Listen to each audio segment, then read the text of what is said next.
கோடை விடுமுறை முடிஞ்சதும் எப்பவும் போல காவிரி ஆத்துல தண்ணி திறந்து விட்டாங்க. 10 நாள் கழிச்சு அவன் குடும்பத்தோட பூம்புகார் கடற்கரைக்கு சுற்றுலா போறான்.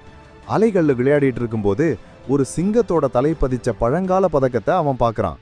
அதை எடுக்க போனப்போ ஒரு பெரிய அலை அவனை உள்ள இழுத்துக்கிட்டு போயிடுச்சு. அவன் அப்பா எவ்வளவோ போராடி பார்த்தும் அவனை காப்பாற்ற முடியல. அலைகள்ல அவன் இழுத்துட்டு போனான்ற செய்தி தெரிஞ்சதும் அங்க இருந்த மீனவர்கள், போலீஸ்காரங்க எல்லாருமே அவனை தேட ஆரம்பிச்சாங்க. ஆனா 15 நிமிஷத்துக்கு அப்புறம் அவனோட உடம்பு தன்னால கரைக்கு வந்துச்சு. அவனோட கையில அந்த பதக்கம் இருந்துச்சு.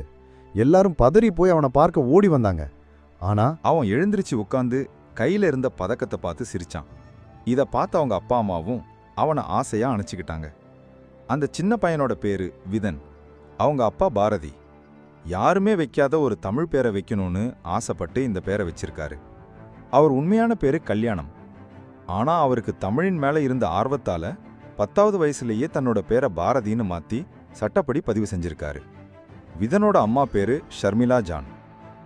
விதன் எந்த பயமும் இல்லாம சிரிச்சுக்கிட்டு இருந்ததை பார்த்து அவங்க அப்பா அம்மாவுக்கு பயமா போச்சு.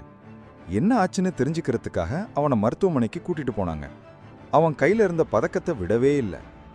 மருத்துவமனைக்கு போனதும் டாக்டருங்க அவனை பரிசோதிச்சுட்டு, ஒன்றும் பிரச்சனை இல்லை சார், பையன் ரொம்ப ஆரோக்கியமா இருக்கான், வீட்டுக்கு கூட்டிட்டு போலாம் அப்படின்னு சொன்னாங்க. அதை கேட்ட விதன், நான் சொன்னேன்லாமா எனக்கு ஒன்றும் இல்லை, நான் நல்லா இருப்பேன் சொன்னான். அடுத்த நிமிஷமே அந்த பதக்கத்தை எடுத்து கழுத்துல போட்டுக்கிட்டான்.